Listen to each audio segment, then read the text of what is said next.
Welcome back to the 950 Club, everybody. We have our first interview of 2026, and this is a evolving talent in the voiceover realm. She is a first generation Italian Russian, um, a former escape room game manager, and um, all around talent. You can hear her voice this current season as Sarah in Roll Over and Die, and Sion in Jack of All Trades, which just had a really good episode focused on her. And we would like to bring her onto the show and welcome you all to an evolving talent, Rebecca Chiara Marano. Hi, so happy to be here. Clap, clap, clap, clap, clap, clap, clap, clap, clap. Okay, so you are an indoor cat. I could tell by the headphones. Yeah. Yeah. So the first question that we always lead off with is a two-parter. We always go with origin stories here. So what's your acting origin story and what's your anime origin story? Okay. So my acting origin story, it's so hard because I grew up with acting because like I came from Mm, like I guess my family world. My mom used to be in LA and she was working like as an indie director, and so when my sister and I were being raised, she like raised us with theater and film and all this stuff. So I've been acting since before I could remember. With theater, circus arts, anything under the sun. And then for anime is a little bit different because although I'd been performing in a lot of different mediums before that, and I did dabble in voiceover, when I was in college, my second college, I joined the anime club, and up to that point, like I loved anime, but I'd always mm, watched it from like the Funimation channel, which was dubbed, and right. so I feel like when you're a kid, or even when you're not, because people still do it, um, you're so used to just watching the character as a whole and you don't think to separate it like, okay, these people are crafting the character, they're animating it, and then they have a separate Mm-hmm. actor that provides the voice for it. You're just kind of throw it all together. So when the club started watching subbed, I was like, oh, like that's a whole separate job. Like I could really do something that has to do with like a medium that I think is really cool. And so out of college, I took a year off to be like, I really want to pursue voice acting. That seems really cool. Oh, I also studied abroad in Japan during college, which also kind of enforced that. And then Mm, I got into Edge Studio in New York City because that's where I'm from. And then from there, I kind of developed my business. I like that. Okay, so you kind of glanced over something real quick, but I found it really interesting. Circus Arts. Like, how was that? Like, how did you like get into that? So that one was like I went to this horrible just like sleepover camp when I was 10 years old. My mom's like, "Oh, you'll love it. I used to go when I was a kid. It was horrible. I won't name it, but they were very mean. But they had a traveling circus come through and they were like, "Hey, like we want to audition some of your kids for our show cuz we need small bodies that we can like fling around." And I'd always done ballet up until that point. And so one of the things they auditioned us for was called globetrotting. So like if you imagine those giant red balls outside of Target, Mm-hmm. it's that but not stuck to the ground. They will like put you on there, or they help you get on there, and they see if you can balance on it. And because I'd been doing dance my whole life, I could Okay, do that. And so they're like, cool, we're taking you into the circus. And I was like, okay. And I really liked it, and I kept doing it from then on. that is Oh wow. So interesting. like so like when the clowns balance on those red balls, that's what you were doing? Yeah. Oh wow, that's awesome. That Okay. is, that Yeah. is, because Yeah. I couldn't do it. Because I No, because no, yeah. I used to like jump on the red balls at Target and be like, "Ooh, look at me!" And then one time I kind of slipped and I never did it Yeah, it's again. scary. I Yeah, never. that takes some dexterity there. Yeah. Yeah, yeah, Yeah, yeah. yeah, It's yeah. fun. And then Yeah. from there, I learned juggling, so I can juggle torches and things like that. And I'm currently Oh doing wow. silks and sling and a lot of other Mm. stuff. So I love circus arts. No sword eating? Not yet. So actually, interestingly enough, was it that circus? I think it was one of my colleagues who started off doing globetrotting for that act. They were like, "You seem like you can swallow a sword," and they trained him separately to swallow swords. Oh no, it's fire. It was Wow. fire. Wow. Oh, okay. But Well, still, that's still yeah, really impressive. Yeah. yeah, Yeah. yeah. Because I was Because about I've to be like, seen you just glanced over juggling torches like it was nothing. Yeah. That one Yeah. was that's through a couple of things. I actually learned to partner juggle torches too in high school because we had a juggling club, and so while Oh, everyone else was wow. doing their little academic decathlons, we'd be outside in the courtyard just passing torches, distracting everyone. That's really cool. Okay, yeah. Thank you. See, Cool. Yeah. see, in my whole life, my parents told me not to play with fire. There you go. See? Could have been in the circus this whole Yeah, time. should have been in the circus. Oh man. Um. Okay. So can we get just one escape room master story?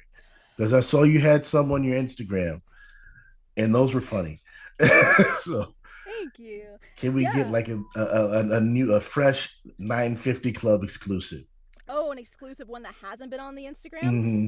Oh gosh, it's been forever. So for context, for anyone that does not know what's going on, and anyone who's watching this, when I was first starting my voiceover journey, because I didn't have a lot of projects I was in yet, I took examples from when I used to be an escape room game master, and I like did my own kind of version of an animated series, and I had my friends and I like voicing it.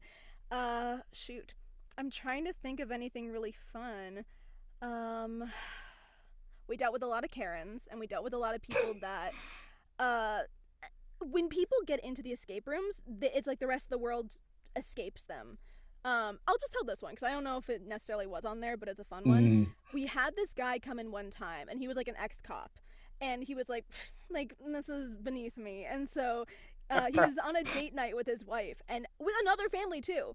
He would Mm-hmm. go to all the boxes and like use a lock pick to try to like open up all the things, Oh, and his wow. wife would follow him and be like, no, Ron, and she'd like close everything back up again. So he was cheating. He's Yes. like, you know what? I'm just yeah. I don't You're need no paying. Mhm.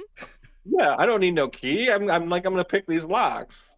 But you're paying so much money to then pick a lock. Mm. Like, just figure it out, man. Why are you here? Yeah, it's like this is supposed to be fun. That's the whole point. Yeah.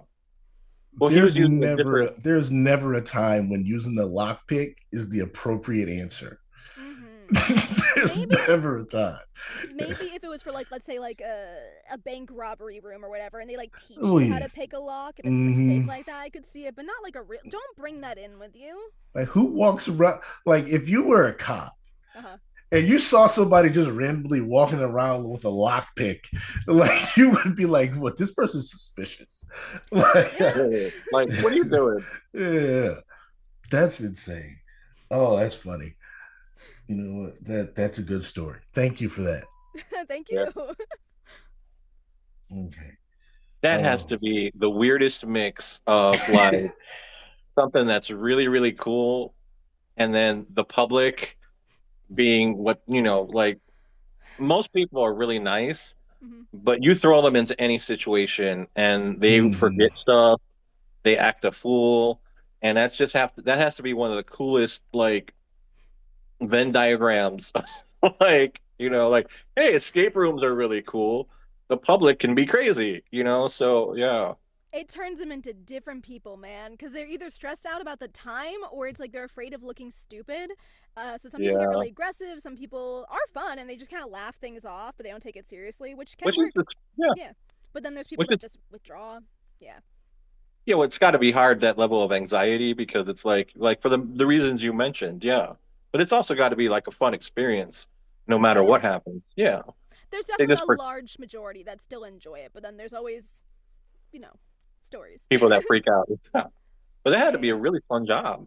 Yeah, I loved it, especially because my main room at the place that I worked was the murder room. So I always felt like Ooh. Jigsaw, where I'm like, if all these cameras and I'm just watching them, and then whenever I'd get some clue, it's like it was some kind of murdery sound. I think it might have been a scream. So Okay. felt That's very. cool. Yeah, like, oh, cool. Yeah, that's nice practice too. Like, oh, let me work on my murder scream. I might need that later. So you describe yourself as an indoor cat, but all on your Instagram, I see dogs. I Like see playing the dogs? no, like I see like a dog on your Instagram, like a couple of them. From like a while ago? Yeah. Oh, okay. Because I have two Okay. dogs. I was gonna say I Okay. don't post too much of my personal life anymore, Yeah. but if there Like, was, yeah, yeah. I I saw a couple dogs, so I'm like, oh, okay. When I saw that you described yourself as an indoor cat, I'm like, oh, she's got to have cats. And I look and I see dogs. well, I'm the cat, but I You're the have cat, dogs. but you have dogs. That's cool. I like that. I like that. That's very funny. Interesting. It's complicated, Jamal. It's It complicated is. for It is. yeah. It is complicated. It is complicated. It totally threw me off. And Sorry. then I kept looking up like, am I missing something? Is that no?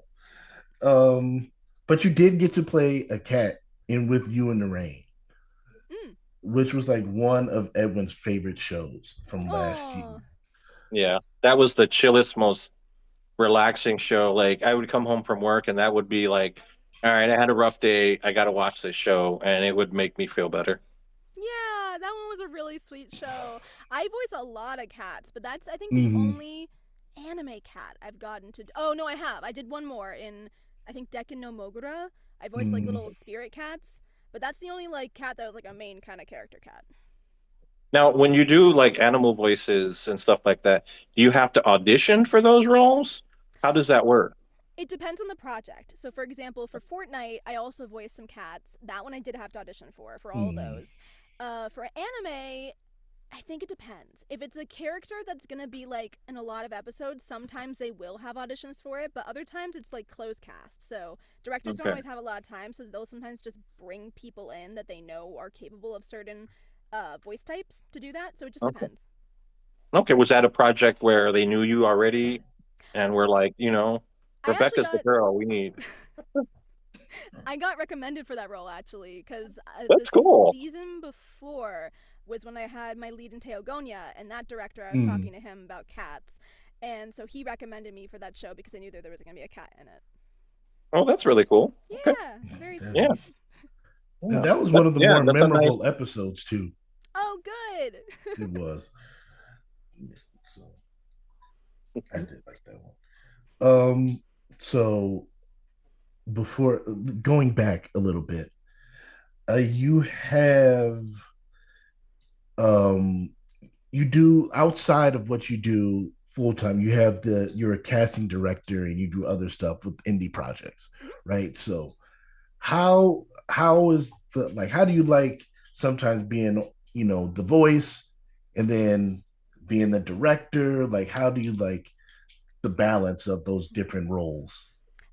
I really like it because it gives you a fuller perspective of the project as a whole, and honestly, it helps me as an actor because Mm-hmm. I think if every actor, not that they should, but if they all had the opportunity to be a casting director at one point, they would see their auditions so differently. So, for example, there's people that just kind of say the words on the page, but that's great if it's like, oh, if I'm choosing between five different people, because everyone thinks, oh, well, my voice has to be deep enough for this character, or it has to have like this kind of voice, and that's all that matters. It's not about the decisions.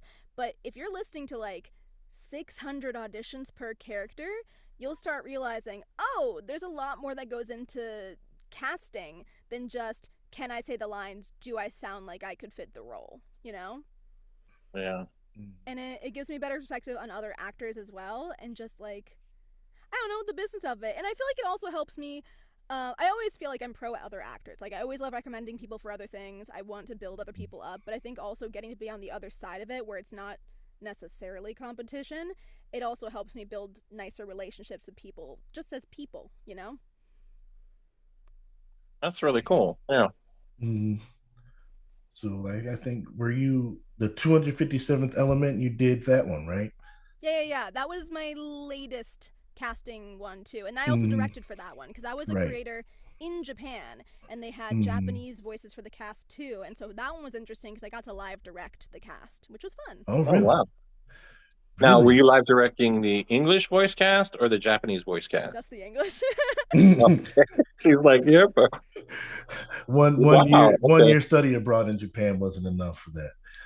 But man, so like how was it to like direct that project and to like get that experience of directing a full project in that realm? So it wasn't my first directed project. Actually, Mm-hmm. I have directed a couple of other projects before, but I think it was probably the biggest one. And also, it's so different because at that point I'd been in Texas, and some of the actors that ended up getting cast, not even necessarily me casting, but also the Mm-hmm. Japanese team. I had met some of the actors, and there were some of them that when I directed with them, then we ended up doing stuff together anyway. So it was interesting getting to work with colleagues that I was already familiar with or I already had relationships with, which sometimes makes it easier to direct. But then other times I got to build relationships with new actors. So it was an overall really cool experience. That's Okay. cool. Yeah, that's really cool because we don't get usually that perspective of it. Right. Yeah, because that's much deeper into the business than like we usually go. And Mm-hmm. so that's yeah, like we really appreciate this. Yeah. Yeah. I mean, if there's anything I can tell any actors that are listening is I just hope people don't take casting personally. I know there's a lot of actors they get very offended or very dejected if they don't get cast in something, but it's rarely about them. It's just about the sheer quantity of auditions and they could be really Yeah. great for a role and I have nothing against any of the people that don't get selected. Most of them are great. It just comes down to who is the best or who caught the attention most in that time appropriately. Mm-hmm. That is, that's cool. Like it's, and what that kind of leads me to another question. Like, how do you stay like focused and positive in this environment where you're going to hear no more than you hear yes? Mm. Like, how do you maintain like that drive and that positivity to go and get the next role? Yeah, I think just staying really busy. And I think, I know it happens a lot with anime actors because once people get into Crunchyroll, sometimes they kind of just like let it glide and then they get really anxious if they're not working enough during a season. But I think the best way around that is really to work in all different genres. So maybe one season you're not doing that much anime, but okay, I'm doing some other video games. Or, oh, you know what? Let me work on my e learning stuff. And even if you're not necessarily booking, you can still put in effort to like cold emails or working on maybe a new accent or something. There's always something else you can put your energy into. And once you've kind of built up enough of a work life, there's usually some other companies and other things you can focus on at the same time while other stuff might be kind of just plateauing. Hmm, that's good, man. Because I take things personally sometimes. So No. if I hear a no, like I'll be like, okay, what did I do wrong? And then if it keeps piling up, I'd be like, all right, now. But I guess at some point you kind of got to become callous to it and just Oh, know, yeah. like you said, that it's not a personal thing. It's just maybe the time wasn't right, or there's different things to it. So I always find it interesting to hear the different ways that people continue to like have that drive to keep going because Mm-hmm. that's a lot of no. Like no is a word, is a short word, but it breaks a lot of people. Yeah. So Well, Rebecca also sounds like a very positive, cheerful person mm. and a jack of all trades, it seems like. So yeah. I think Rebecca, I think it would take a lot to get you like down. I'm like, well, speaking of, was there a role that you really wanted that you didn't get? Oh, for sure. Definitely. Yeah. Um, for example, I know that for talking about cats, there was a cat anime. I'm like, oh, I really want to be in the cat anime, but Mm. it is what it is because you got. I Yeah. think it's okay for people to want things, but not to an obsessive degree, because that's when they Mm. get depressed and then they go like it should have been mine. I can't. This is so unfair. But also the times that I know there's specific characters I've really wanted, I end up listening to the anime or the video game or whatever afterward. I'm like, they did such a good job. Like they made such good choices. Mm. I totally get why they were cast, as opposed to I why I wasn't cast or whatever. Yeah. But yeah, there's always gonna be roles you want because honestly, I feel like when you're auditioning, you should always be envisioning yourself in whatever role you are auditioning for and always falling in love with whatever that character is. But then I'm sure you've heard the phrase it's send and forget, Mm. which is Yeah. hard. But then it's like the more you work, the more it's easier to kind of just forget about stuff. And then when you do get cast, you go, oh yeah, that thing. That's cool. That is. Um, so let's go to something. So All right, so I watched the twins last night, Oh and it was really good. And so like I'm sitting there and I'm like, this thing has like 13 million views. So like how was it like to experience doing something like, a little project like that, but it kind of blew up. yeah. I didn't even know because I forget about. I did this years ago, and it's blown up Yeah. since then. Yeah. But yeah, for anyone who doesn't know it, because I'm sure maybe you don't, it was a student film by I want to was it Cal Arts? I forget where Michelle did it, but she's an amazing animator, and I've done a couple projects with her too, about these two twins, and one of them is kind of like the favorite and the popular one, and then the other one's like always kind of getting into Mhm. trouble, and they're in like a feud with each other. But it's very psychological, and I love it, and it's not that long. I love that it's getting the attention it deserves, because I love when like indie creators or people who are up and coming, people actually like look at their work and realize, oh, just because you're not working for like any of the bigger studios right now doesn't mean that your stuff isn't good. If anything, Right. sometimes they can, I don't want to say better, but they have more freedom. Exactly. Yeah. But I love the twins. It was really good. And for it was only like 5 minutes long, Mm-hmm. but it was such an impactful 5 minutes. They packed in a lot in that 5 minutes. So like, shout out to that because that was really good. Yeah. Um, And it was also, I think, one of the first, I'll say major because I like it, significant projects mm, I got to really use my boy voices for, because I love doing young boys. Now I do young boys all the time, but that was mm. I want to say one of the first significant stuff that I got to use it for. That's cool to be able to like, all right, I finally get to break this. I finally get to break this one out the tool shed. Mm. Yeah, That's good. that's impressive range too. Yeah, You know, yeah, Thank you. it yeah. is. It is. So another one that I caught wind of and watched was Heathens. New one, yeah. I watched the pilot, and that's another one that's got like it's sitting at like 2-3 million views on YouTube, and it's again like short, good, and I'm like, all right, this is good. I hope that there's more that it's coming. I think it started off as like what is it, crowdfunding thing. So I'm glad that it was able to get that pilot episode. But how was it to work on that? It's cool. That one I love because that one I played creatures for. I played like animal Yeah. creatures. I played the little hellhounds, and I love doing creature stuff. And so I'm the only one, at least of the that I know of right now, that's doing the kind of, at least in the pilot, that Mm, gets to do that. So my role is so different than the other voice actors' yeah. roles, but I love them so much because there's two parts of it too. There's the tiny versions before they transform, and Hmm. then there's the bigger, scarier versions. So I had fun kind of dealing with both of those types. And it's very different getting to do animals and creatures because it's the ability to showcase emotions while not using words. Yeah. Yeah, that Yeah. can't be easy. Yeah, I think it's a good acting exercise for anyone that wants to know how to use their vocal range more. Not even just like, oh, pitch or whatever, or like like any of that, but for creatures especially, if you can learn how to make different types of noises with your mouth yeah, as well, because it keeps it more interesting. It's a great way to get to know yourself and your body.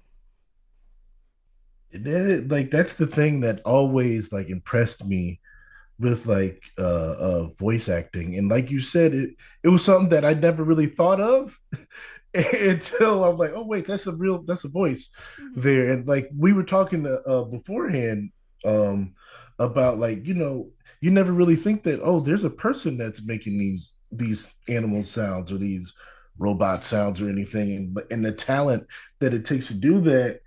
And it's just like incredible to me how, we don't get to, you can't see it. You're just voicing this and you're having to find a way to voice these emotions with just these sounds and how you manipulate the voice and the vocal tones and the pitch and all that just to convey that emotion and it comes through.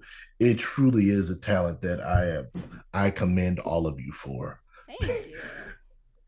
And because of that, I'm so grateful whenever I get to do uh, creatures, but especially animals, because nowadays, not only just with AI, but we are fighting so hard against anyone that just wants to be like, yeah, we'll just use some pre-recorded audio of cats you can buy online. But the Mm, benefit of using actors is like, sure, you can get some normal meows and stuff, but with an actor, you can make it a little bit more personalized, where you can get more of the types of emotions that are a bit more human so we can relate to them a little bit better. So if they take chances on us, it usually ends up being a better outcome, but it's just them versus their budget, you know?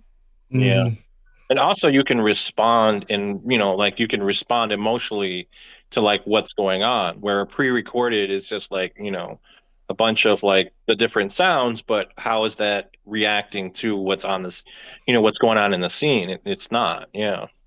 Exactly. They're trying to pick and choose different, oh, well, that one could sound kind of mad, or that one sounds kind of like this, and like no one will really notice. Whereas, like, you can actually direct a physical human to do that. And anyone that's worked with certain clients or directors sometimes will know that, like, people are very specific on what they want. So if you can have someone actually adapt to it, it's much better than trying to get a robot to sound excited. mhm. Yeah. Yeah, and you touched on it because that was like I was going to go into the AI thing just because you have this unique perspective of also being a director and seeing that side of things, and I'm the AI I'm sure has its good uses, but in the arts it always makes me nervous, and um I don't want it to replace like that human element, but you know how do you feel like with the usage of AI now? We don't want them replacing you all. hmm It's just like how do you feel with AI coming into time into the scene, and are there ways that it could be implemented without hurting the human element? hmm Yeah, it's hard. You know, I don't think we should be using AI, especially for voiceover. It's really messing up our jobs. But Yeah. are there certain areas where it could be useful? Sure. I'm sure there can be some implements in the arts. Specifically, I have one friend of mine who works for let's say he makes commercials. And so for Mm-hmm. them, if they have a new client that's like, "Hey, we have an idea for this candy commercial or whatever. We need it by the end of the day." He can use AI to come up with a general concept of where things are going, where it's like, it's gonna look bad, but that's okay because it gives you a general idea of it. Whereas it might take a real person a whole week to put that together. It's not Mm-hmm. taking away from that person's job, it's helping them do it faster. But then for the real thing, it goes to a person, you know? Mm-hmm. And so many of us voice actors, we're losing our jobs from so many old time clients because they're like, yeah, we just don't think that anyone really cares if it's a real voice for this commercial. No one's gonna notice or no one's gonna care, but they do. And so they keep saying, no, there's more than enough work to go around for the robot. There's too much work. That's what someone on SAG was saying. There's too much work for than there are actors, which is not true. Um, No. so yeah, we keep it Well, out of that's one voiceover. of the things. Yeah, that's one of the things that I wanted to ask you about, though. With every streaming service on the planet investing more and more in anime Mm, and it expanding and becoming mainstream, um, they want to develop pretty much everybody wants to develop anime. So that has to be a strain on it's either, how do they I guess my question is how do they balance that out? How do they use voice actors without falling into that trap of using AI, um, which should just be like supplemental, like you said, supplemental assistance. mhm, And me and Jamal have talked about this. Where like if somebody wants to do a project, they should have an AI studio to do a project because if they're on their own, it might make it easier. But if they have access to and the financial or even are able to work with people, then that would make it better. mhm. Yeah. Yeah. I mean, here's the thing. If someone has like a really really indie studio that they know they don't have the money to pay for voice actors, not cuz they're being cheap, it's just they know they physically. It's like some kid in high school, but he Right. wants to like make a Pokemon video and talk about like, "Oh, these are the best characters from 1 Mm-hmm. to 10," but he doesn't want to use his own voice. Sure. That's okay. I get it. You were never going to pay Yeah. someone anyway. It's not taking away someone else's job. But a lot of these Right. companies that are doing the AI, they have the money for it. And there's more than enough Mm-hmm. actors to do the job. They just are trying to cut costs. And I don't understand the point of using AI for things that people already want to do. People are trying to kill each other to get to do. Hmm. AI Yeah. should be for things that we don't want to do or have difficulty doing. Right, right. And it's, as a fan, it's frustrating just knowing that they think that way. Like, oh, they're not going to know. Like, even without even in the subtitles, we could tell when you're using AI and it sucks. Like, and it's a frustrating thing. Like, if you're watching the sub, or even if you're watching the dub, like I always have the subtitles on just because like it's something my wife does. She always has the subtitles on, doesn't matter what she's watching. So I just kind of grown used to the captions. And so like you'll see it and it's like this isn't matching at all. It's not even close to what they're saying. Mm, And it becomes a frustrating thing. It becomes distracting mm. to a point where it's just like, all right, now I got to go out of my way and turn this off because I've grown accustomed to it, so I like seeing it and hearing the voices. And when it's just all the way off, it's frustrating. And I Yeah. like Those. Yeah. seeing at the end in the credits saying, "Hey, this was translated or adapted by so and so." I'm like, that's what I want. Hmm. I want that.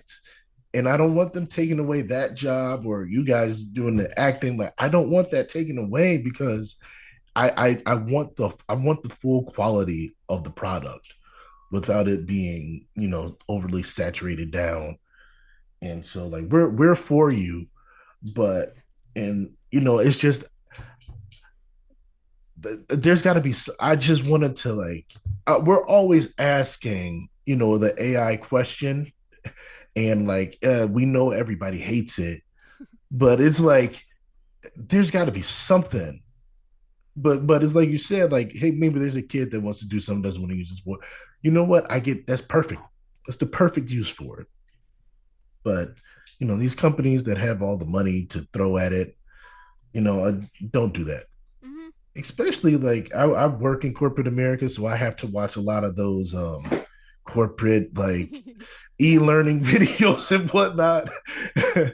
And again, it's something that you don't really think that somebody's getting paid to do this.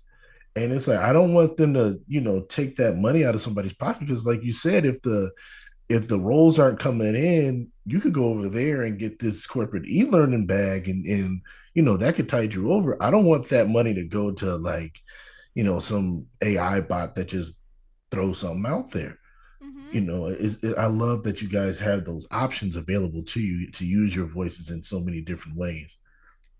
Yeah, yeah, yeah. Well, watching the, like for this podcast, I've watched because I'll usually do, the subs the first time around, because I want to hear the Japanese VA performance, and then like for second viewing, I'll do the English voice cast, and it's always you like watching, especially when like you're watching them back to back. Um, you know, you get that the subtleties and the little changes in performances and like how one, like how the Japanese VA did this, how the English VA did that. And so that's actually fun for me to do. So if like AI takes over that, it's like you lose that. You lose those Mhm. subtleties in the performance that come across and make it a totally different experience. Yeah. Mhm. And also going back to what you were saying before about the e-learning, the corporation the e-learning specifically, so many people don't like to watch those videos. So if people don't already like hearing a robot voice, they're not going to pay Mhm. any more attention to They're like just a definitely not. robot voice telling you important things that you maybe should or should not know. Having that extra human element is gonna affect things. Oh It yeah. is. It is. It makes a big difference. Trust me. Yeah. From somebody that has to watch them all the time, it makes a big difference. And even like I had a coworker say, like a week or two ago, because we had to watch one, and she was like, I prefer to hear she was like, I prefer to hear a guy's voice because the deeper tone makes her focus more. Like so it's like there's a real human element there that really does make a difference because I'll fall asleep on something in instant. Hmm. So if you got some like computer robot thing, like you could always kind of tell when it's like an AI bot doing the voice, and it automatically is disengaging to me. I'm automatically shutting down. So like you said, it's not. I hope that I know these companies don't, because they're always looking for a dollar, Hmm. to save a dollar. But it does make, I just want to say from my perspective and from what I've heard, it makes a big difference. And like you said, people already don't want to watch these things, Hmm. but it makes a difference, and sometimes you do get valuable information out of it. Yeah. So, you know, I do like that.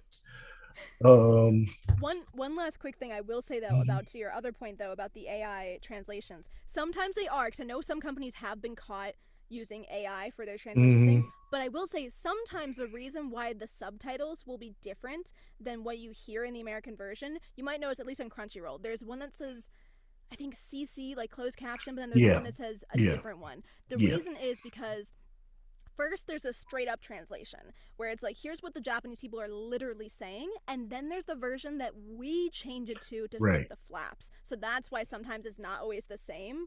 So yeah. Hmm, okay. And And I'm that okay works. with that. Yeah. I'm perfectly fine with that. You got to adapt it.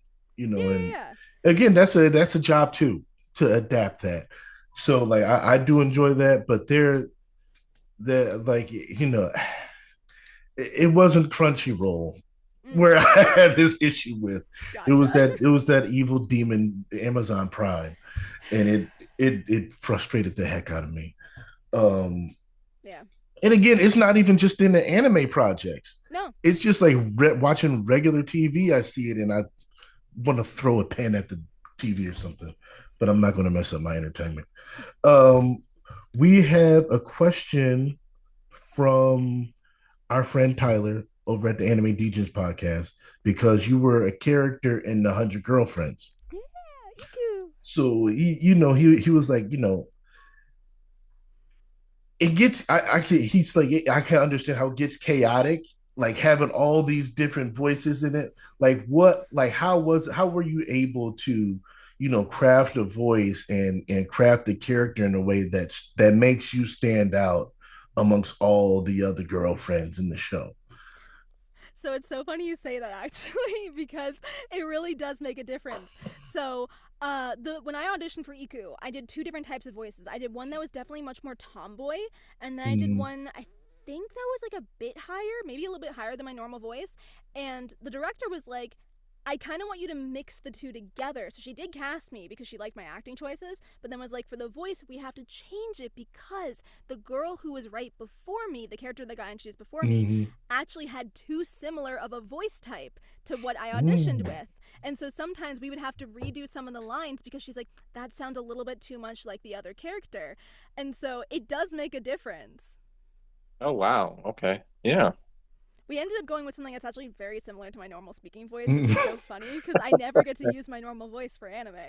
Mm. Oh, that's cool. That Yeah. is cool. It's very cool. So all right. Here's when you get a role, like how do you prepare for it? Like we've heard some people say, like they'll come up with a background of the character to help, try to get in it. Some people will read the source material, some people won't.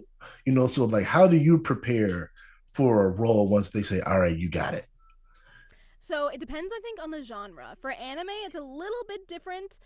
As far well, no, I can't even say that because okay, I will say for when it comes to anime, I do like to watch the source material. I know there's a lot of people that are like, I like to do cold reads. I give it my all from that. And I've had some Mm-hmm. directors that prefer me to not like look at the source material, not look at the subbed episode ahead of time because they're like, I want you to be surprised. And it's like, okay, I will do that for you.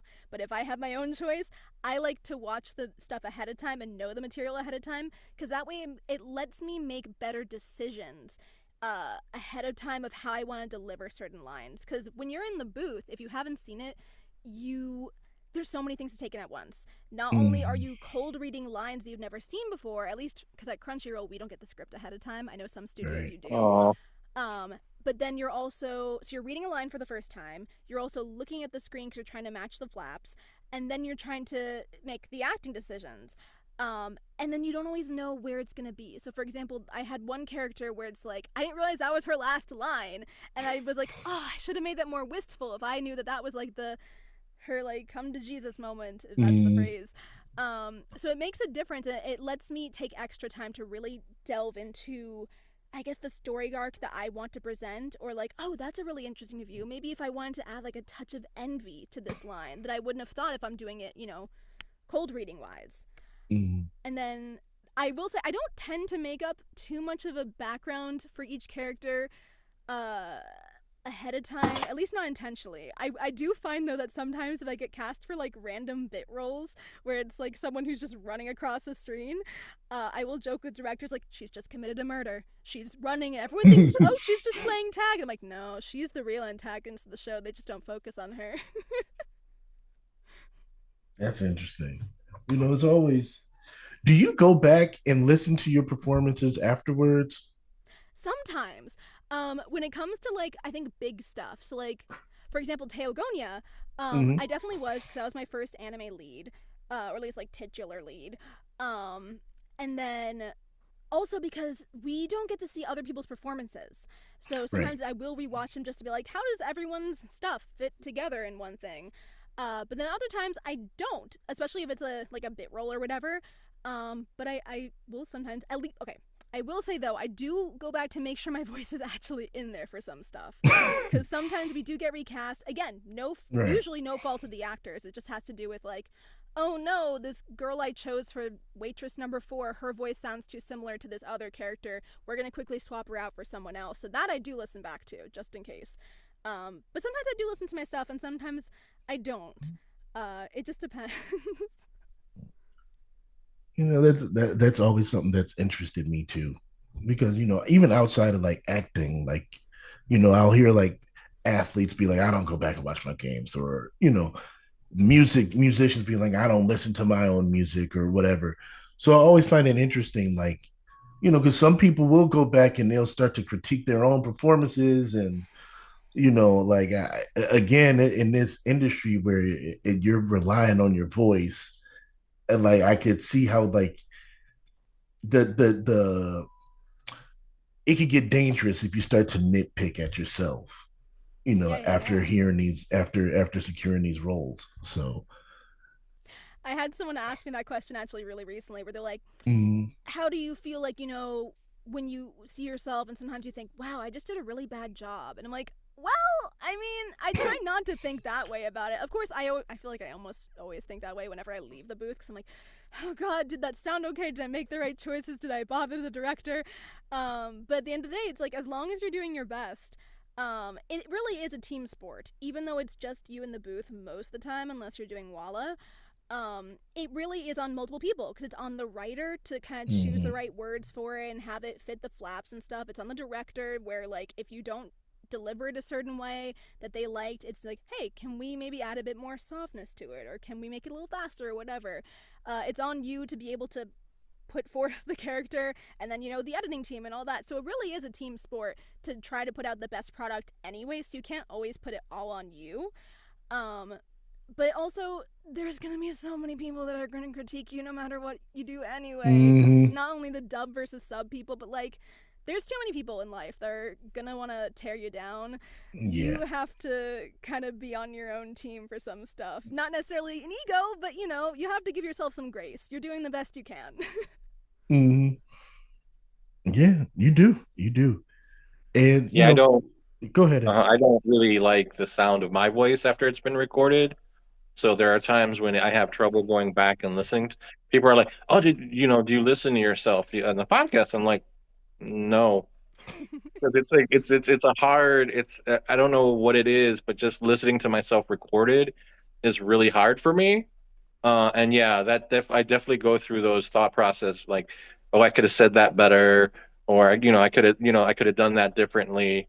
But I'm usually having fun, so I won't go Mm, back, but I'm like, all right, I had fun doing that. So, and that's really Rebecca, that's really cool to hear, because you don't really like how that's a team effort, because you don't really have other actors to play off of. So it really does come down to that team to make sure that, like they're getting what they need from you, and your performance. Yeah. Sometimes we do get to hear the actors that have recorded before us. Sometimes not, Oh, though. okay. Yeah. Okay. So it really depends. But I totally agree with what you said. I do think it gets easier the more you do it. Because, like, I know there's people that are like, oh, I can never do auditions because I can't listen to my own voice back. You get used to it, where it's like, I don't think about it. Yeah. But I think it also helps that I do a lot of more character type roles. So, like I said, I Mm-hmm. don't tend to use my real voice for a lot of stuff. So I think that also makes it easier for me anyway. Yeah. And it sounds like you're having a lot of fun doing it too. And You that's got to have make a to. huge, yeah. Mm-hmm. This is Yeah. such a line of work that's so difficult, I think, more than people Mm-hmm. realize, because it just looks fun on the surface, and it is, but there's so much hard work and so much, like, perseverance, and like you said, like, there's so much, like, having to take rejection or whatever else that, like, if you're not having fun at the end of the day or there's not part of it that you enjoy, you don't need to do it, because it's a hard career. Mm-hmm. Yeah. And that's one thing that like I've noticed in that even as competitive as it is, like I love when you guys like have your role announcements and everybody's just flooding in with the congratulations and the good jobs and yeah, I just watched it and it seems like as competitive as it is, it does seem like a very tight knit community. And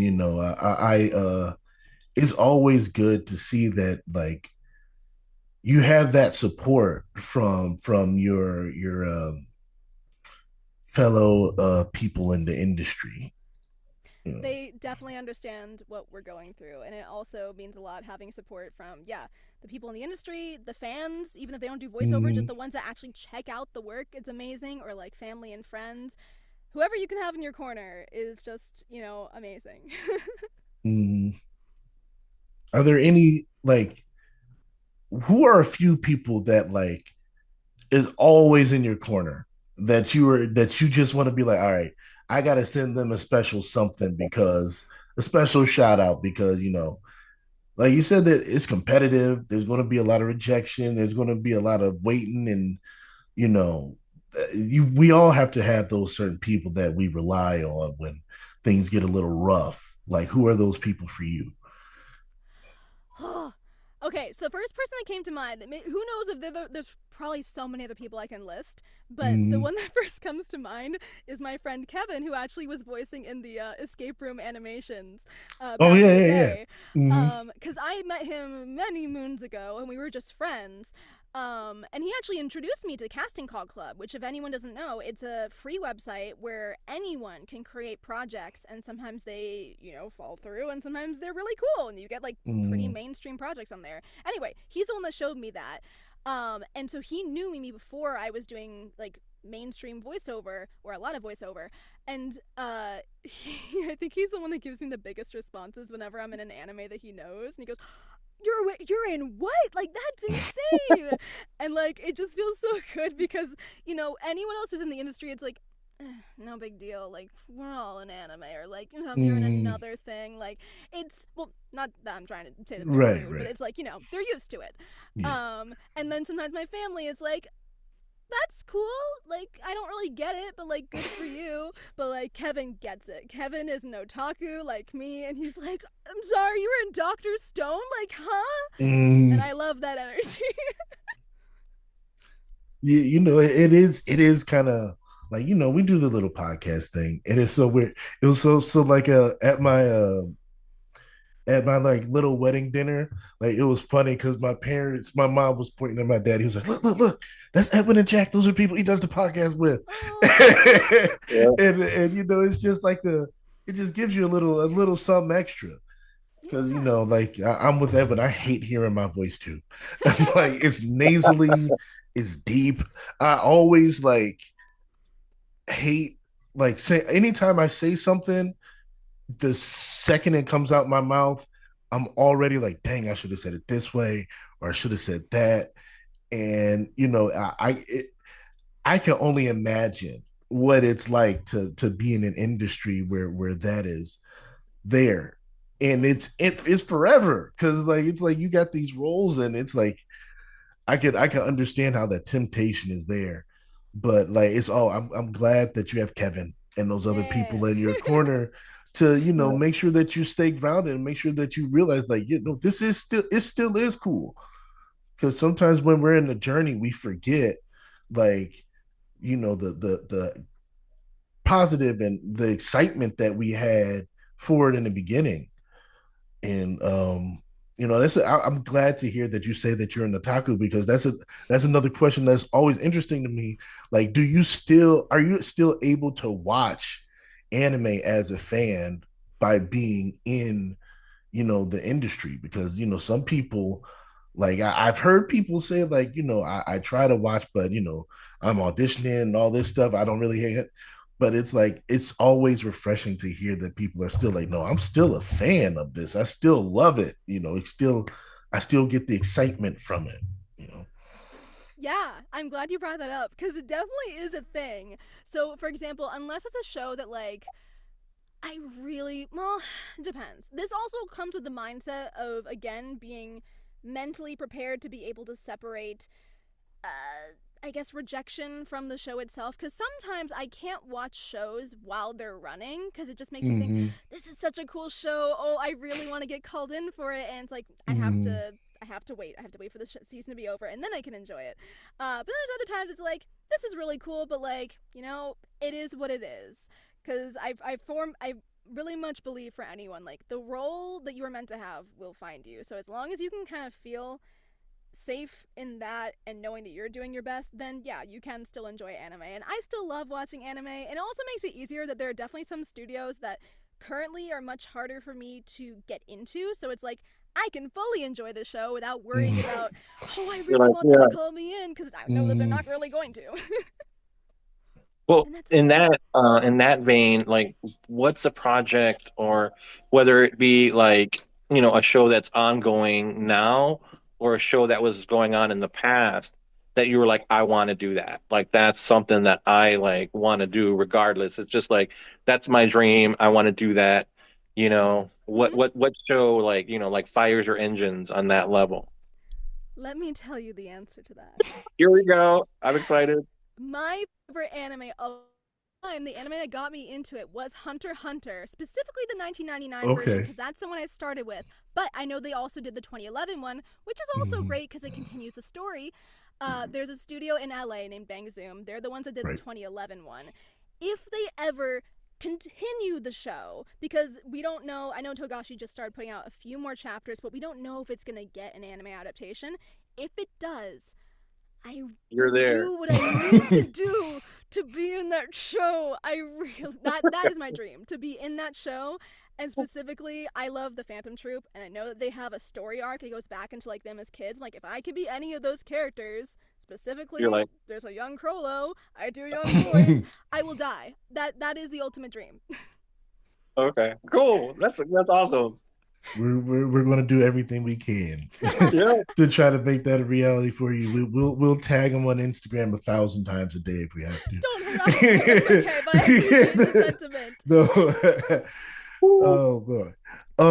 Okay, so one of my favorite shows, Shangri-La Frontier, Oh yeah. right? So you got to be in that, and you were playing somebody that was part of like the Animal Clan, right?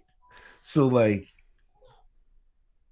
okay, so baby just woke up, but so how was it like to like get in that role, especially with your love for like it's interesting to you got they were all obsessive with like the animals and the lore and everything. So how was it to play a character like that? So she's fun. So I play Alinoyu, and she's in some of the Mm, first couple of episodes. And then I think I yeah, also was in the clan one too, where it was like one of the yeah. followers that was trying to bring down the big guy at the end. Mm, It's fun because actually that was my first named anime role. okay. So it's kind of getting me to get my feet wet into the world. But yeah, she's so funny because she's so energetic, and they don't realize the world of the video game where it's like, hey, maybe don't take pictures of people without their Mhm. consent. It gets you in trouble. She's cute, and she's a cute little comedic playoff, you know. Mm, she was. I agree. Um, I just got a couple more. Yeah, no Well, you know what? worries. Let's tackle this season real quick. Roll over and die. You got Sarah, so she's a real fun character in the show, and she just had a really she was the main focus of the most recent episode, I think. So how is it to play that character and to be part of that, franchise yet? Who's the guy that plays Alex Cross on Prime? Who plays who? He's the lead of the Cross show. What is his name? Is it Aldous Hodge? Something like that? I think he did an interview and he talked about how much he likes the show. So so how does it feel to be, that character in the show that, people that are, lead actors are talking about?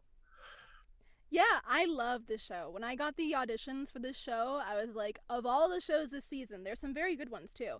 This is one of them Mm, that I was like, I really hope I get to do this because I love the story arc. It's so serious, it's so real, but it's also a Yuri. We don't get that many Yuris, yeah. and we don't get that many shows that are action based, but it's all women and it's like women fighting. Hmm. It's not just them fawning over a guy who does all the fighting, you know?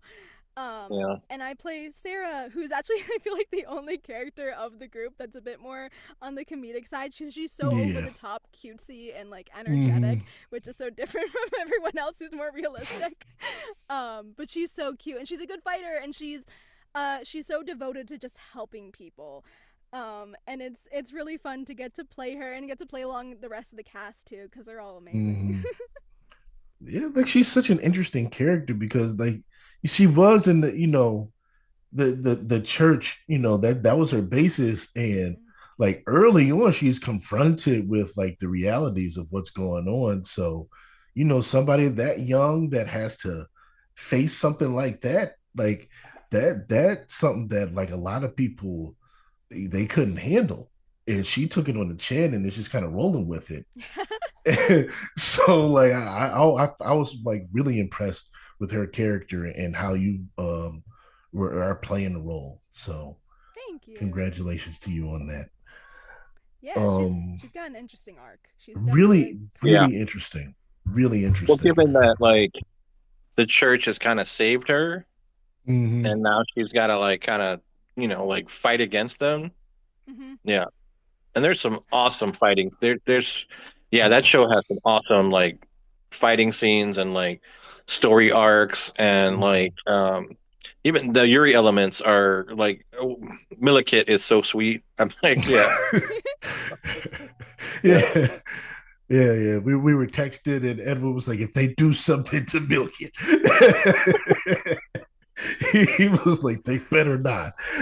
yeah. They get dark in some scenes though. Like Yes. I won't They spoil it, do. but I'm just like there's some stuff I'm like, "Oh my god, they really went there." But like Yeah. it's a very dark show.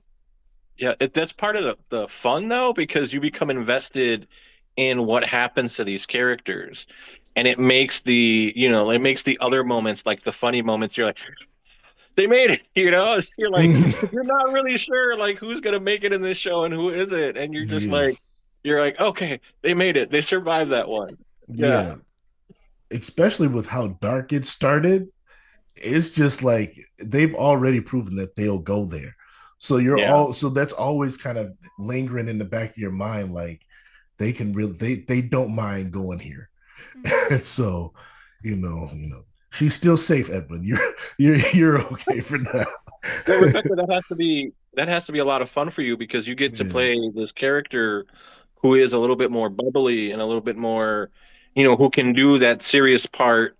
You get the serious parts, but then you also get the bubbly parts and the entertain, like the like kind of like the comic relief a little bit, where it's a fun balance. That must be a fun balance in this kind of show because there is that like okay, you get a little bit more. These characters are able to relax a little bit in between, like what's going Mm, on. And you get almost that little slice of life of them, in the home and, meeting up for dinner. And that's, I think, I really like that aspect of the show too, because, you can't have that constant darkness because then it becomes kind of overwhelming. mm, Mm-hmm. There's so many shows. I don't know if currently, but I'm definitely thinking of like back in the day where it starts off really light and like slice of life, and then as you get more addicted to it, then it just becomes dark 24/7. It's like I'm Mm, invested in the show already, but like man, this is depressing. Whereas like I feel like our show, I agree, it has more of a balance. yeah, Yeah, definitely, absolutely. Hmm. definitely more of a balance, especially because she likes to eat, and I always love Yeah. somebody that likes to eat. Every episode, there has to be some point where I'm in the booth and they're like, all right, it's time for me to do my eating sounds. Yeah. Like, Yeah, how she can. is it? How do you like get that down? Like the eating, like, all right, now I gotta prepare to eat again. Because I would like envision anime food, and anime food always looks amazing, and I would Mm. probably instantly get hungry. Yeah, I guess it depends on food. I know she had cheesecake at one point. I love cheesecake. Hmm. Yeah, and it also just depends. Like I fake it, so like I've learned how to make the sound that sounds like I'm eating without doing it. But I know there's definitely Hmm. other actors that actually have food. I don't know if they currently do. I know they used to. And they're eating it in real life while they're recording. So for them, I'm sure it feels extra real. Yeah. That's cool that you're able to like make the sound without eating, and it does sound like it comes off well on TV. I'll say that. It comes off really well. Yay. It comes off really well. Yeah, Good job. Um, again, it just has to do with knowing how to make sounds in your mouth and playing around, you know? Yeah. mm, Edwin, you got another one? Let's see.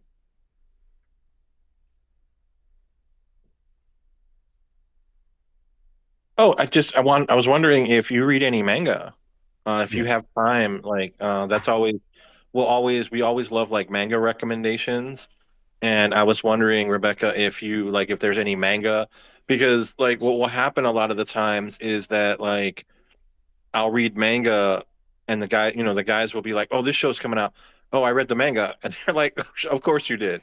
Or I'll tell them like I'll read a like I was reading Kaiju number 8 before the anime came out, and I was like, "Guys, this is going to be a cool anime." Like I heard they're announcing the anime, this is going to be cool. We got to watch it. Or like with Jujutsu Kaisen, is there anything that you like to read or that like you can recommend like, "Oh, we should be reading this?" I'm trying to think because I think all the manga that I've read were stuff that was already in anime first. Because what happens is Okay. I'll watch Okay. the show and I'll be like, it's over, but I know there's more of the story. Hmm.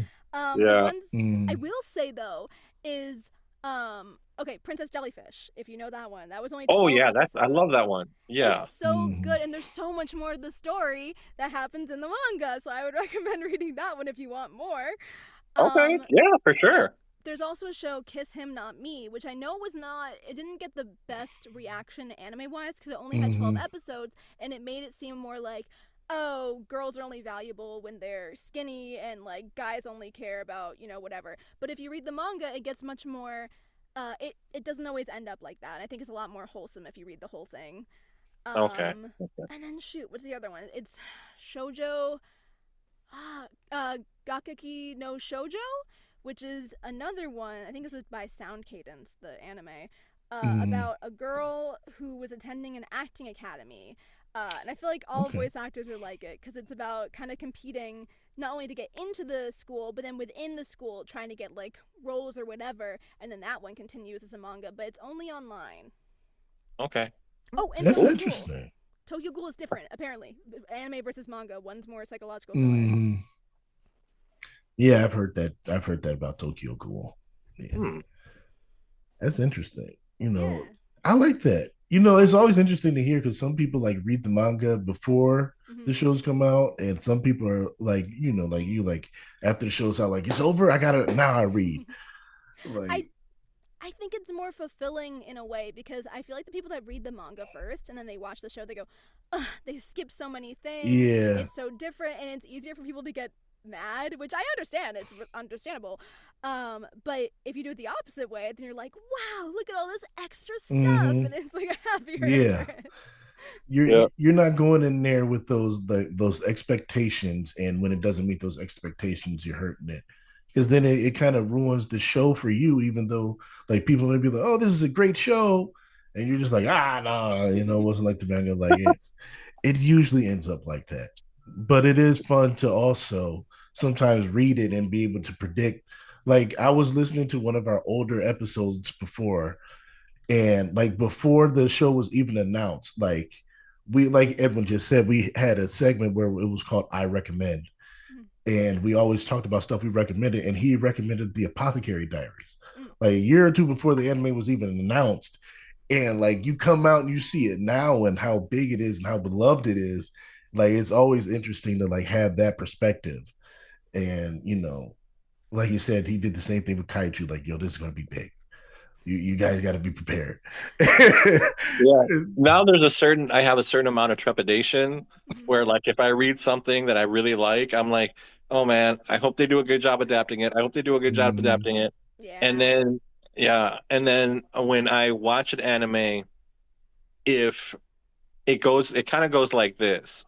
If I don't think they're going to get another season, I'm like, if I love something and I'm like, all right, I don't think this is going to get another season, because it's a smaller romance or it's a smaller something, like it's not like a huge show this season and like it's not on a bunch of top 10 lists, but I love it.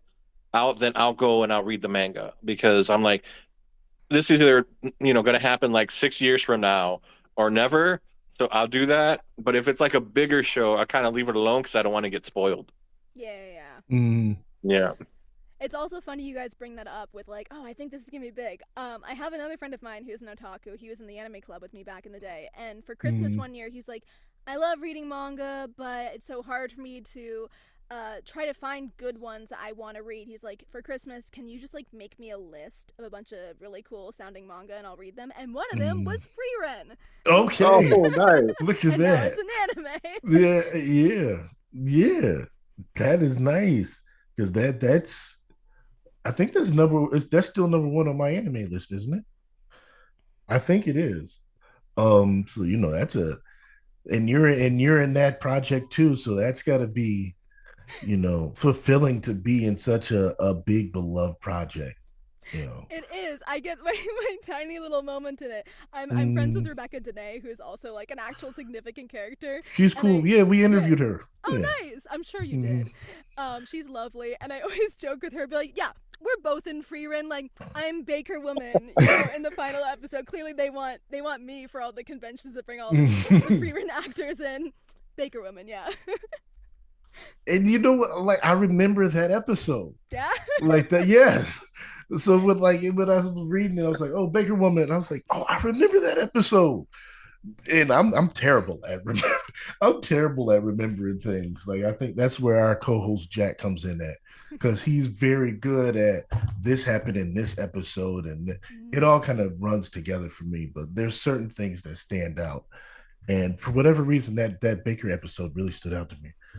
Um, Yeah, and Rebecca, yeah, that was one of the questions that I was thinking about because it's like since you're an otaku, it's like you have to have shows that like talked about like the Hunter x Hunter, but like shows that are out there now that you're a part of, and it's like they're so big and so beloved that it's like it's got to be like I was gonna ask like how jazzed are you about being and so how excited do you get about being a part of that, even if it's a smaller role, but like you're in that show, that's got to be really cool for you. Yeah. That was especially me for Spy Family, which is also the director for mm, both Freerun and Spy Family was Jade Saxton. And so I loved Spy Family. And so I was like, oh, I hope I get to be like there, especially in the circus arc. And I got to play, I've been in a couple times now, but one of them I got to mm, play a little boy, not named, but I still got to be in it. And I was like, still. oh, that's Yeah, Hmm. great. that's awesome. Yeah. And that's the thing too. I think if you enjoy what you do, you don't really care if it's always like a lead or whatever. You don't always care if it's like a main show or whatever. If you love the show itself, or if you can find a way to just love whatever character is, it's like a Baker Woman who has like one line or whatever, then that's what's enjoyable. Yeah. Mm. All right, so I got a couple more questions and we'll get you up out of here. Two, Take your three. time. I'm enjoying chatting with you guys. Oh, good. Watch yourself, because I mean, we usually go out. I think we interviewed Aiden Call, Oh, and Aiden. he was like, "Take your time," and I think we went like 2.5 hours. because we discovered that he likes to talk the same way we do. So we just kept going. Uh, so one a show that Edwin likes that you were in. I left my A rank party. Like you were a significant part of that one. So how was it to be in that? Because that show got it got two cores, right?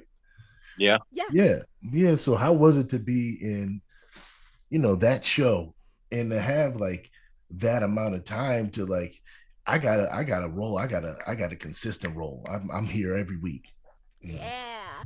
That I think was definitely my most consistent, well, other than like leads or whatever. I think up Yeah. until that point, because I was Iku before that, but no, I guess she was in every episode too, but not from the beginning, you Hmm. know?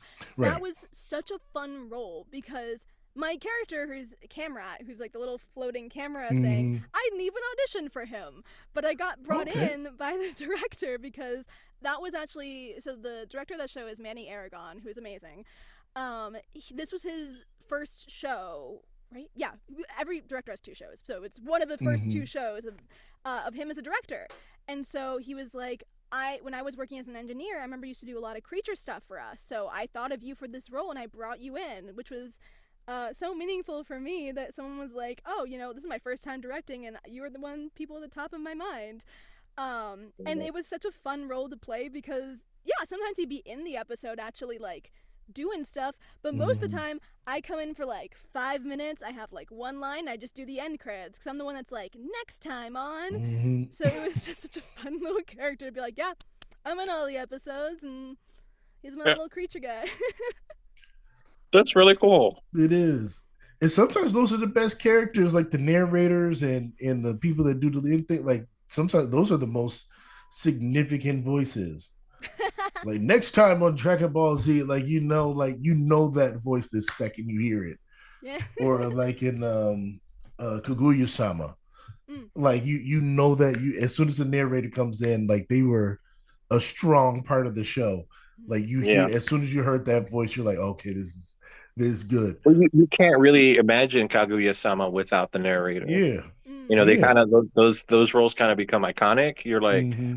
yeah, Honestly, the narrators are such an underrated role for so many Yeah. shows because yeah, they don't have a face, so no one really does fan art or like posts things of them. But like what I'm thinking of is like 100 Girlfriends, who's voiced by a friend of mine, Jim, I believe. Yeah, Jim Fonda. Unless Jim Fonda. I'm like I better not be Mm-hmm. mixing up actors. And he has so much comedic timing when he does all of his lines, and it just adds to the show so much.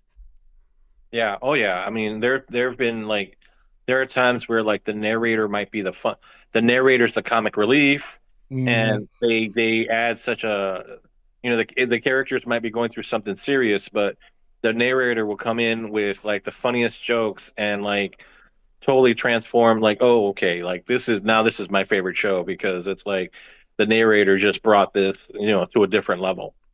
Yeah, yeah, yeah. So you can't underestimate all those things. And I for No. A rank, I always just liken my role to Perry the Platypus, where he's like he comes in, he makes his little his sounds, and you're like, all right, bye. Mm-hmm. That like Evan said, like that becomes like sometimes that just becomes a part of the show that like you can't have the show without it. Yeah. You can't have the show without it. Oh, the other thing too with that show, I totally forgot to mention because I love that part too. I get to voice all of the Camrats, so not just the purple one. Whenever Okay. any other Camrat comes up, like there's another one. Oh shoot, what's her name? Sylvie? I don't remember now. Now I feel bad, but she's like his Mm-hmm. girlfriend. I voice her, who's much higher voiced, Okay. and then there's a couple other that appear, but they haven't spoken yet. And Manny's like, the more we get, you're voicing all of them. So at some point, if there's like an army of Camrats, it's all gonna be me. Oh, wow. That's cool. That's Yeah. cool. If he holds up to his promise, we'll see. Yeah. I don't blame him if he wants to cast other people, but in my mind, I think it's funny. I Yeah. am the Camrats. I'm all the Camrats. I'm I'm starting all the of AI them. revolution in this anime. There you go. Yeah. um, since you do like indie direct, do you have any desires to like do any directing like on anime or like assistant directing or anything? Maybe I did contemplate it at one point, and I was talking with the director about it. at one point, but also it's a whole other world doing that. And Right. sometimes I think, like I was saying before, how you have to have a certain amount of like reserve to be like, send and forget and not worry about Mm-hmm. rejections. And you have to have a whole other level of comfort as far as like watching a show that's currently in season. I think it's a whole other level of comfort to try to also be an assistant director in the place that you work, because that's a whole other mindset of trying to like make sure you have a good relationship with all the directors, and then you have to work with these actors, but now you're in a different position from them where you're trying to make sure that you can direct them properly but then still say objective. It's very hard, and I commend the people that have done it. I don't think that I'm in the position to do that yet, but who knows in the future. Mm-hmm. That's And interesting. sometimes, like I had to learn this over the years of working. Sometimes it's like you're happier in the place where you're at Mm-hmm. than you Mm-hmm. would be, like you could be like, all right, I wanna reach out and I wanna like, I wanna go into like, I wanna reach a little bit further, but then you're like you said, that's a totally different job from the job that you're doing now. And sometimes and I don't think I don't think it's a failure of breaking out of your comfort zone, but I think it's realizing that like that job needs an entirely different skill set Mm-hmm. from the one that you have. And it's like you said, it requires different things. Like your relationships with the different actors, that changes when you have to be kind of like their boss, Mm-hmm. and you're the one who has to accept them or reject them. Yeah.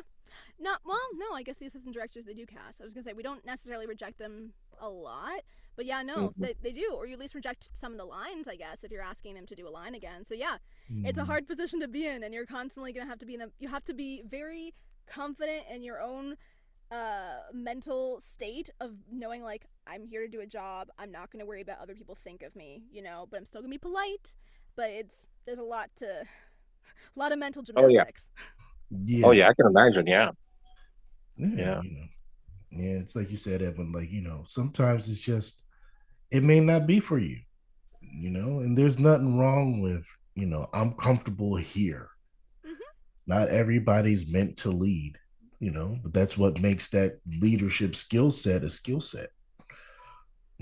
So, but it you got the indie projects that you do too, so you still kind of get that fulfillment there. So I was just interested if this itch got a little stronger. It's Yeah. like, yeah, let's go mainstream instead of indie a bit. We'll see. We'll We'll see. see. Yeah.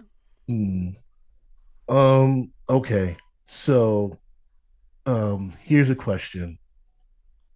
We're going to erect the 950 Club um Golden Mike Hall of Fame, right? We need you to tell us like what role of yours would you want in there? Like what is the thing that's like, all right, this is me. Uh-huh. Oh no. That's such a hard question because I feel like every time I do an interview they're like, "What was your favorite role?" And I have to be like, "I don't know." Oh, You don't okay. need your favorite, just like, like what roles are like, you know, Like this represent. shows who I am as an actor. You can give us like, however many you need. Ah, okay. There we go. I have to pull up my resume.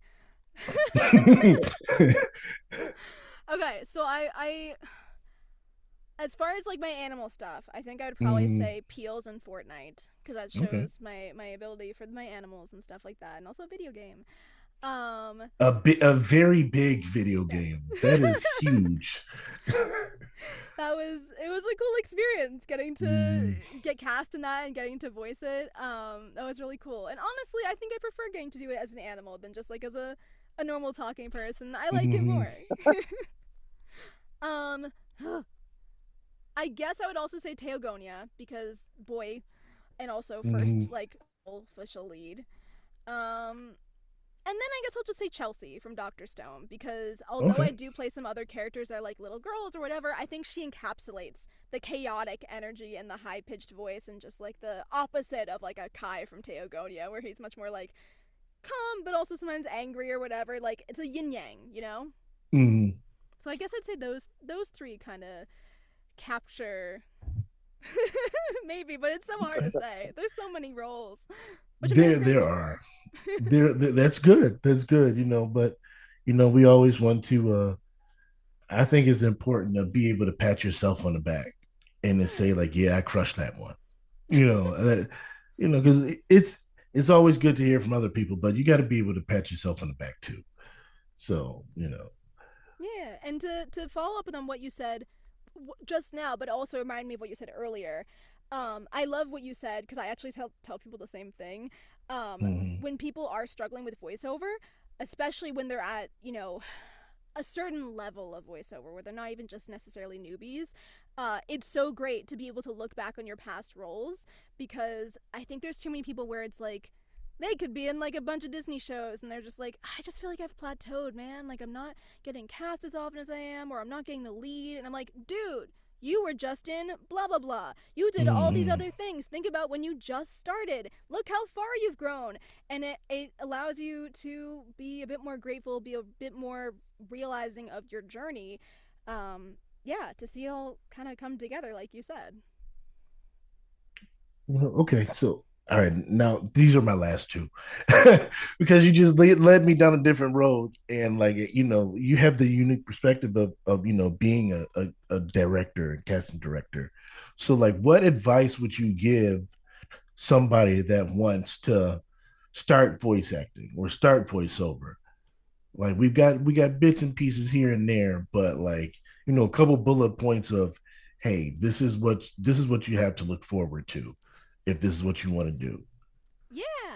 I'm sure everyone's already told you this, who you've asked this question of, but the biggest part of voice acting is the acting part.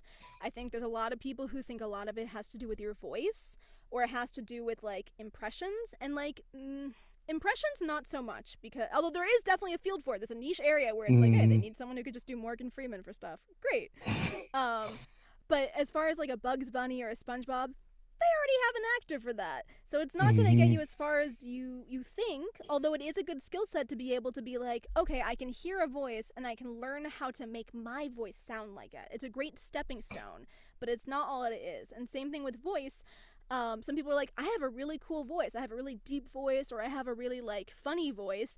That should get me everywhere. But it's like, cool, that's another great stepping stone, but it's only going to get you so far. The main thing is the acting portion. So can you take a character and fully kind of like, I don't know the word for it, like rip them up and understand how to do something with them?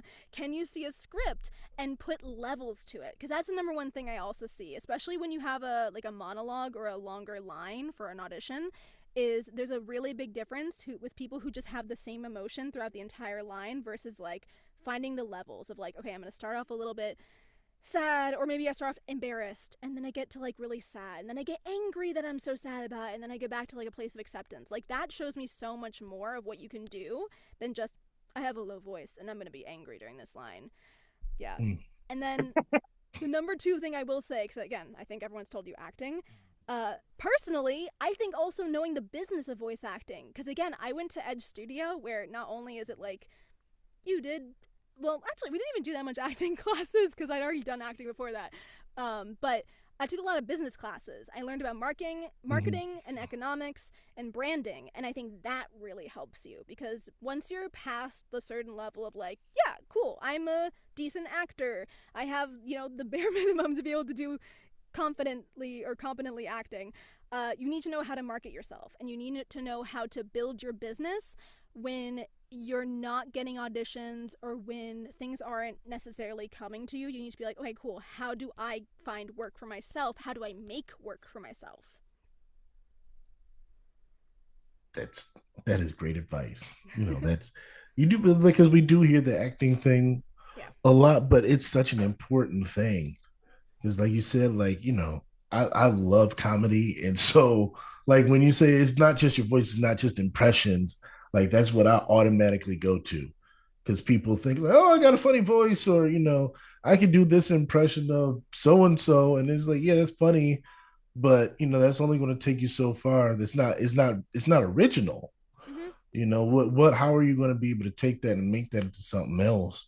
And like you said, you're an animal. You got to convey this emotion without using words. So now, how do you know how to navigate that? Do you know how to maneuver through that? So even though it's an answer that you hear all the time, it's a very important one.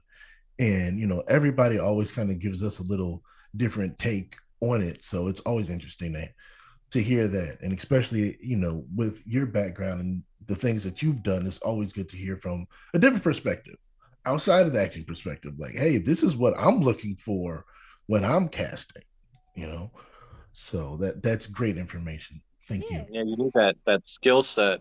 Not only the skill set, but like Rebecca, like you said, the effort. Like put Mm-hmm. in the effort to know what the job is going to be like. Mm-hmm. Yeah. I will tell you, it is probably the bane of most actors' existence when we're talking about impressions. Is like when we meet someone that doesn't know us, and they're like, "Oh, you're a voice actor. Like, let me hear your best SpongeBob?" And I'm like, "Dude, that's not my job. Please don't make me do that." Yeah, Yeah, that's got to be a lot. Yeah. yeah, that's got to be a lot. I couldn't deal with it. It's not the best, but I will say it's probably worse for casting agencies because I talked to someone one time that was actually no, it was Edge. It was the phone person for Edge, and Mm, sometimes they'd pick up the phone and all they hear on the other line is an impression, like not even like a mm, hi, I'm so and so. It goes like ha or whatever impression it is, and they're like mm. pretty good, right? And then he just hangs up on them. that's the kind of style I like, because I'm not much of a phone talker. I'll hang up with you in a quick second. I'll pull the trigger. Oh man, my phone died, and I just put it on airplane mode. I do it all the time. So the last question that we always wrap up with and ask everybody is, if we could interview anybody next, who should it be? But the caveat is you got to put in a good word for us. You got to put in a good word for us.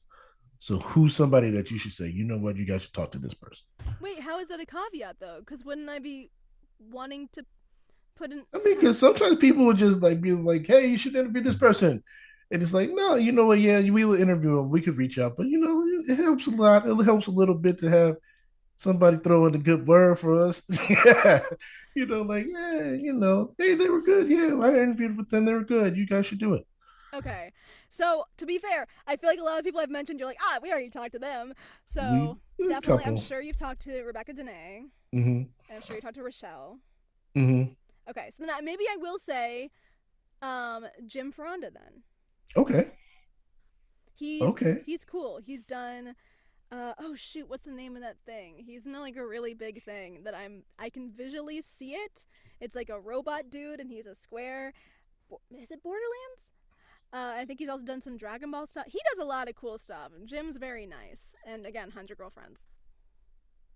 Is it Borderlands? He's gonna be mad. I'm just kidding. I'm It's making him okay. false credits. if it is Borderlands, Edwin's gonna freak out because Edwin loves Borderlands. Oh No. yeah. And Don't get me started. I No. like Borderlands too, but I haven't gotten into four yet. Yeah, because if we're talking about Claptrack, I will lose my mind. I think he might play Claptrap. Yes. He's known for Yep. voicing muscular Denny Brosh and Claptrap. Oh, okay. Then there you. Oh my God. Yeah. Oh no. There you Look at go. that. Yep. Okay. I'm gonna Jim I'm gonna go Brown. geek out now. Yeah. Hey, we haven't secured it yet, but Jim, we're going Yeah, to be I reaching know. out to you.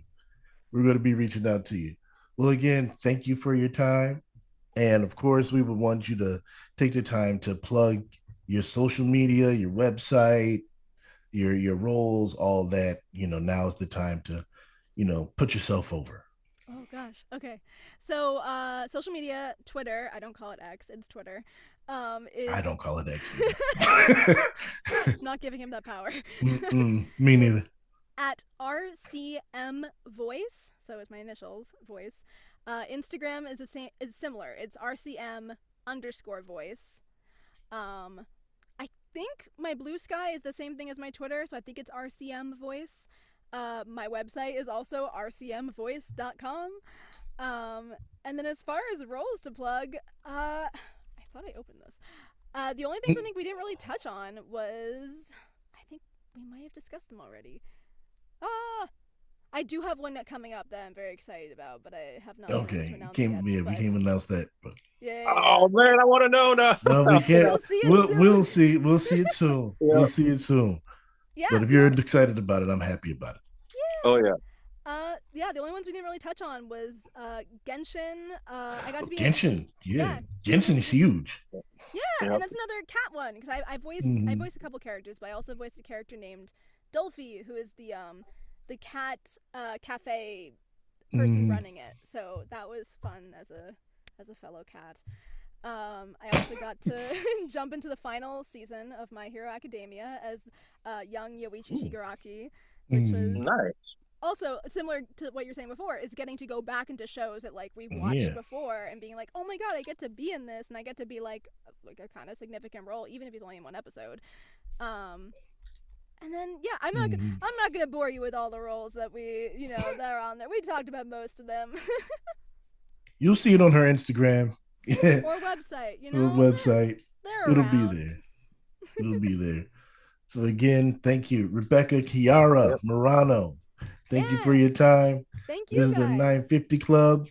You're always welcome around here, and you're part of the family now. So Yep. it's going to be convention season around here soon. So we're going to be putting your name in the request bin. So Oh, thank you. Yeah. if you hear something that comes from Chicago, just know that you got at least 3 votes from We were here. promote. Yeah. Yeah, absolutely. Yeah. And It's if been you wonderful talking to you. Oh, same here. I've enjoyed chatting with you guys. It was lovely. All right, and if you're ever in Chicago, we will be in that merch line for you. Yep. Hey. All right. All right. Another interview for the 950 Club.